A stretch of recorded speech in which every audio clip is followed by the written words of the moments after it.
तो hello everyone. तो आगे बढ़ते हैं आज हमारे टॉपिक की तरफ। तो हमारा टॉपिक बेसिकली आज तीन टॉपिक के ऊपर डिस्कशन करने वाले। तो है जो निसर्ग साइक्लोन है उसके ऊपर, और दूसरा टॉपिक जो रहेगा चाइना ने एक्सेप्ट कर लिया आपने जो भी गलतियाँ थी, और थर्ड टॉपिक रहेगा जो आजकल सोशल मीडिया, आज के दिन में सोशल मीडिया में बहुत ट्रेंड में चल रहा है, उसी के रिगार्डिंग बात करेंगे। तो पहला टॉपिक पे आ जाता है। हमारे जो साइक्लोन था, निसर्ग साइक्लोन, जो मुंबई की तरफ आने वाला था, जो हमारे इंडिया का फाइनेंशियल कैपिटल जाना जाता है। तो हमारे वेदर फोरकास्ट डिपार्टमेंट का ये अपडेट था कि वो मुंबई में आके बहुत सारी हड़बड़ी मचा सकती है। वो साइक्लोन की वजह से मुंबई बहुत अफेक्ट हो सकता है, क्योंकि मुंबई ऑलरेडी इस वायरस के वजह से अफेक्टेड था, और ऊपर से ये साइक्लोन का भी बहुत टेंशन था मुंबई के लोगों में। पर एट लास्ट विद बोल सकते हैं मुंबई वालों ने कुछ तो पुण्य किया है, जिसके वजह से वो साइक्लोन मुंबई तक आया ही नहीं।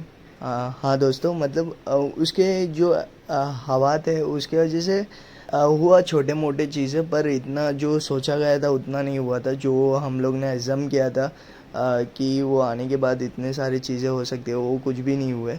वो बेसिकली वो उरन की तरफ से आया। उरन एक सिटी है, वहाँ से आया। उरन से होते हुए वो डायरेक्टली पनवेल होके, पनवेल से वो फिर कल्याण नासिक वहीं से चले गया। वो एक्चुअली मुंबई तरफ आया ही नहीं। हाँ, पर उसके जो वो साइक्लोन के जो भी इम्पैक्ट्स होते हैं ना, वो यानी कि अगर कोई चीज़ हो रही है, कहीं पे बॉम्ब फटी तो एक्सप्लोजन ज़्यादा दूर तक सुनाई देता है। वैसे उस साइक्लोन अगर वो नवी मुंबई पनवेल से जब भी ट्रैवल कर रहा था, तो उसका इम्पैक्ट ठाणे के लोगों को दिख रहा था। थोड़े थोड़े ठाणे, मुंबई, ऐसे सभी लोगों को दिख रहा था। मतलब उसके जो हवा थी, जो जो हवा की वजह से हड़बड़ी मची थी, वो हवा दिखने में आ रहा था। पर वो इतना कुछ इफेक्ट नहीं किया, नॉर्मल छोटी मोटी चीज़ें हुई। और कहीं कहीं पे बाढ़ वगैरह भी आए थे, वो दिखा रहे थे। और पर हवा इतना भी ज़ोरदार नहीं था। पर कुछ कच्चे घर थे, कुछ कच्चे घरों को इसमें अफेक्ट हुआ था इस हवा की वजह से। वो मैंने वो वीडियो वाला क्लिप है वो डाला है, आप देख सकते हो इस वीडियो में बेसिकली क्या हो रहा है जब निसर्ग साइक्लोन आया था, और निसर्ग साइक्लोन कैसे दिख रहा था। वो जब भी उरन रिवर से बाहर निकला, वो कैसा हुआ। और उसने जो तबाही मचाई थी गुजरात में, उसके भी क्लिप्स डाल रहा हूँ थोड़े बहुत। और साथ ही साथ उसने अलीबाग में क्या क्या तबाही मचाई, उसके भी वीडियोस डाल रहा हूँ, तो वो भी ज़रूर देखना। ये सब क्लिप्स बेसिकली सोशल मीडिया से सर्कुलेटेड है क्लिप्स, और बहुत सारी चीज़ें हैं जो न्यूज़ से कलेक्ट किया हुआ है, तो वो सब आप देख सकते हो। और सेकेंडली रही बात, चाइना ने कन्फेस कर लिया है कि हाँ, ये जो वायरस फैला है इसके वजह हम ही लोग हैं, हमारे वजह से ही हुआ है। क्योंकि एक ट्रेडिशनल मीडिया है, उस मीडिया ने, मतलब ये मीडिया इंडस्ट्री में, मतलब ये लोग ये इंडस्ट्री में 157 ईयर्स से है ऐसे बोल रहे, बहुत जूनी कंपनी है बोल रहे। तो ये मीडिया ने ये रिवील किया है कि चाइना ने आज तक जो भी किया है वो डब्ल्यू एच ओ को बेवकूफ़ करते आ रही है स्टार्टिंग से ही। डब्ल्यू एच ओ का इसमें कोई हाथ नहीं है, वो मीडिया ने ये रिवील किया है। और दोस्तों बताना चाहूँगा, अगर हम सब सोच रहे थे डब्ल्यू एच ओ भी मिली हुई थी उनके साथ, तो ये न्यूज़ वालों को कहना ये है कि बेसिकली डब्ल्यू एच ओ मिली हुई नहीं थी, क्योंकि डब्ल्यू एच ओ इतनी बड़ी स्ट्रॉन्ग ये नहीं है कि वो किसी कंट्री को जाके डायरेक्टली स्कोल्ड करे और बोले कि भाई ये रेलेवेंट डिटेल्स हमको चाहिए, मतलब चाहिए। वो ज़्यादा से ज़्यादा रिक्वेस्ट ही कर सकता है। और डब्ल्यू एच ओ ने जो भी कुछ किया, और जब भी चाइना पे ब्लेम लग रहा था, चाइना को सपोर्ट करना, चाइना ने जब भी, मतलब चाइना के लोग जब भी ट्रैवल कर रहे थे अलग अलग कंट्रीज़ पे, तो उनको रोका गया था, तो भी चाइना के सपोर्ट में उन्होंने बात किया था। तो ये सारी चीज़ें उनसे जितना हो सके उतना डिटेल्स कलेक्ट करने के लिए था, बल्कि उनके उनके सपोर्ट में नहीं था डब्ल्यू एच ओ, ऐसे उन्होंने रिवील किया है। और साथ ही साथ उन्होंने ये बताया है कि 22 डेज़ तक चाइना ने ये छुपा के रखा था बात, जिसके वजह से ये आज ये पेंडेमिक हो गया है। वरना ये नॉर्मल सा निमोनिया था, निमोनिया का एक नया नया फेस था, जो हम उसी टाइम पे रुका सकते थे अगर चाइना ने करेक्टिव स्टेप्स लिया रहता तो अभी WHO ने बहुत स्ट्रॉन्गेस्ट इन्वेस्टिगेशन चालू किया है इसके ऊपर कि क्या करना है क्या नहीं करना है। और वो अभी एकदम डीपली चाइना की तरफ बढ़ रहे हैं और इन्वेस्टिगेशन स्टार्ट किया है कि एग्जैक्टली ये वायरस आया किधर से।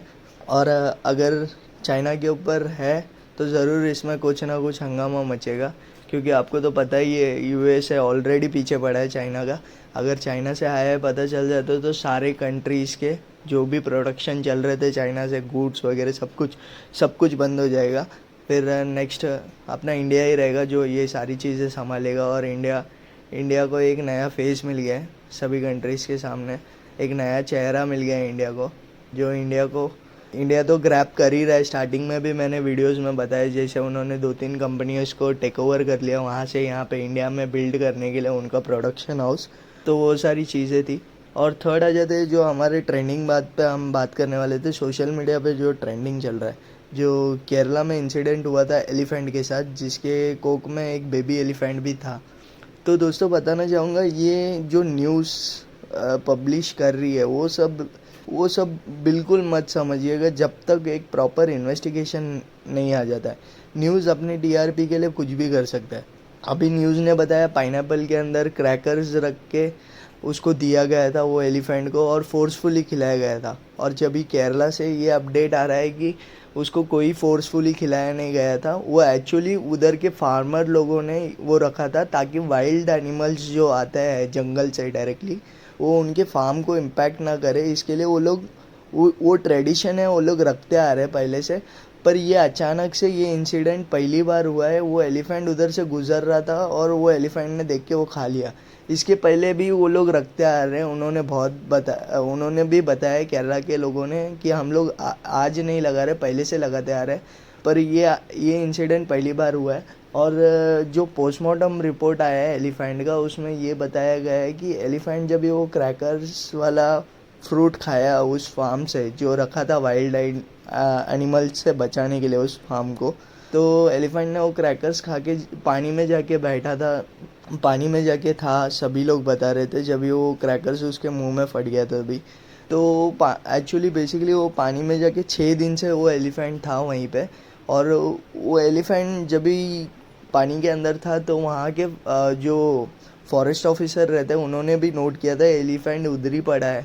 तो उन्होंने ज़्यादा कुछ ये नहीं किया। जब भी उनको मालूम पड़ा 1 हफ्ते भर से वो एलिफेंट उधर ही है, तो उन्होंने जाके इन्वेस्टिगेट किया कि वो एक्चुअली एलिफेंट को कुछ तो गलत हुआ है जिसकी वजह से वो 1 हफ्ते से एक ही जगह पे खड़ा है।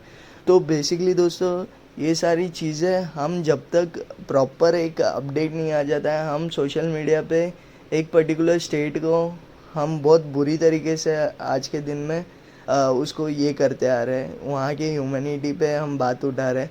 वहाँ की ह्यूमैनिटी पे बात उठाने का हमारा राइट्स ही नहीं बनता। जब भी वहाँ पे वहाँ पे जब भी बाढ़ आई थी तो वहाँ के लोगों ने ही ह्यूमैनिटी दिखाई, पूरे इंडिया को उन्होंने ह्यूमैनिटी सिखाई। वहाँ पे ना ही हिंदू मुस्लिम था, ना ही कुछ था, ना ही कुछ ना ही उन्होंने जात पात कुछ भी देखा। उन्होंने एक साथ थे और उधर के पूरे स्टेट वालों ने अपने स्टेट वाले को सेफ रखा था। और सब लोग मस्जिद में ठहरते थे, चर्च में ठहरते थे, मंदिर में ठहरते थे।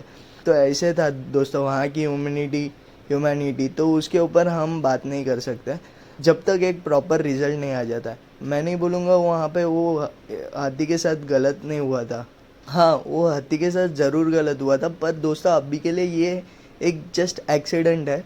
जब तक वो सच नहीं आ जाता है तब तक हम कुछ रिवील नहीं करेंगे, क्योंकि हम एक पर्टिकुलर स्टेट के लोगों को हम बहुत बुरी तरीके से इंसल्ट कर रहे हैं।